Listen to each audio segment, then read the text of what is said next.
He was once a CIA agent, but for the last 30 years, he's been living a quiet, secluded life picking up trash and bottles. He thought he could live out his days in peace, but lately, something felt off. Everything he saw seemed wrong. So, he drilled a tiny hole in a jar, strung it up with fishing wire, and tied one end to the bedroom. The other end he fixed firmly at the top of the stairs. But, sure enough, in the middle of the night, the sound of the jars clashing woke him. Instantly, he was on high alert. As he crept down the stairs, he saw his dog, Rovina, lunge at a figure in the dark. When he flicked on the lights, he was stunned to find Rovina had sunk her teeth into the stranger's throat. The man was still breathing, but when he tried to ask his name, he got no answer. At that moment, he realized his days of hiding were over.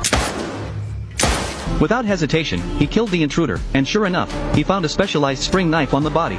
He took the man's hand, grabbed a gun, and fired off several rounds into the wall. Then he made a call to the police, claiming he had been attacked by armed intruders and may have shot one in self-defense. Seconds later, he moved his bedside table, lifted the cover off the floorboards, and revealed a stash of forged passports, 2 guns, and stacks of cash. He packed everything into a bag and calmly handled the police who came to investigate. The aging man was back on the run. His name was Uncle Dan, a mysterious American spy who disappeared from the battlefield in Afghanistan.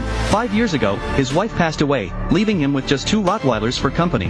His only remaining concern was his daughter, but now, he had to call her to say goodbye, telling her he was leaving to lay low for a while. Uncle Dan couldn't stay in a hotel, so he used a false identity to book a private rental. He thought he was safe, but a phone call pulled him back into danger.